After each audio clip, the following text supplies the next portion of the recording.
Diabetes রোগী অন্যান্য সাধারণ রোগীদের মতোই একটি স্বাস্থ্যকর খাবার ব্যবস্থাপনা মেনে চলবে। ভাত রুটি খেতে পারবে না বা রুটিই খেতে হবে ব্যাপারটা এমন না। আমাদের যে খাবারের যে চার্ট আছে বা খাবারের যে তালিকা আছে সেখানে আমাকে শতকরা 40 থেকে 50 ভাগ শর্করা জাতীয় খাবার রাখতেই হবে এবং সেটা ভাত বা রুটির মাধ্যমে আমাদের দেশে আমরা নিয়ে থাকি।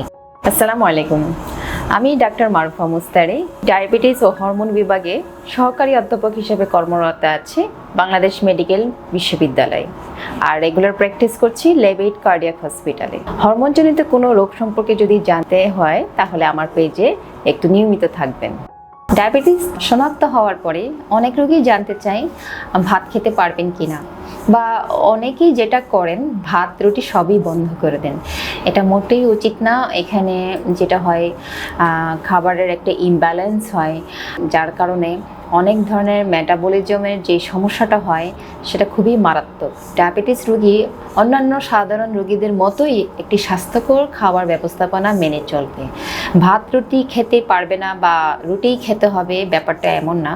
আমাদের যে খাবারের যে চার্ট আছে বা খাবারের যে তালিকা আছে সেখানে আমাকে শতকরা 40 থেকে 50 ভাগ শর্করা জাতীয় খাবার রাখতেই হবে এবং সেটা ভাত বা রুটির মাধ্যমে আমাদের দেশে আমরা নিয়ে থাকি। বাকি 25 ভাগ আমরা আমিষ নিব এবং 30 থেকে 25 ভাগ আমরা ফ্যাট নিব।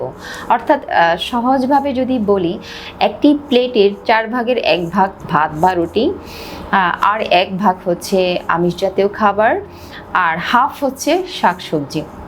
সুতরাং আপনাকে একটি স্বাস্থ্যসম্মত খাবার ব্যবস্থাপনা মেনে চলতে হবে, এক্সারসাইজ করতে হবে। যদি এটার পরেও আপনার ডায়াবেটিস অনিয়ন্ত্রিত থাকে তাহলে অবশ্যই ওষুধ সেবন করতে হবে। ভাত রুটি বন্ধ করে দিলে এখানে কিটোসিস বা কিটোন বডি তৈরি হওয়ার একটা সম্ভাবনা থাকে এবং সেটা মারাত্মক বিপর্যয় ডেকে আনতে পারে। সুতরাং কার্বোহাইড্রেট টোটালি বন্ধ করা যাবে না, আপনাকে রাখতে হবে। তবে হ্যাঁ, রিফাইন্ড সুগার আপনাকে অ্যাভয়েড করতে হবে, অর্থাৎ সাদা চিনি আপনাকে এটা এড়িয়ে চলতে হবে। এটা সবার জন্যই অস্বাস্থ্যকর একটি খাবার। আপনাকে যেসব শর্করায় ফাইবার আছে বেশি সেগুলোই বেছে খেতে হবে। আপনি যদি আটার পরিবর্তে ময়দা খান সেটা বেশি ভালো, আবার যদি লাল আটার ময়দা খান সেটা আরও ভালো। ঠিক চালের ক্ষেত্রেও ঠিক তাই। যদি আপনি লাল চালের ভাত খেতে পারেন তাহলে আপনি ফাইবারটা এখানে পেতে পারেন। তার মানে এই নয় যে আপনি একদম সাদা ভাত খেতে পারবেন না, সেটাও আপনি পরিমিত খেতে পারবেন। ধন্যবাদ।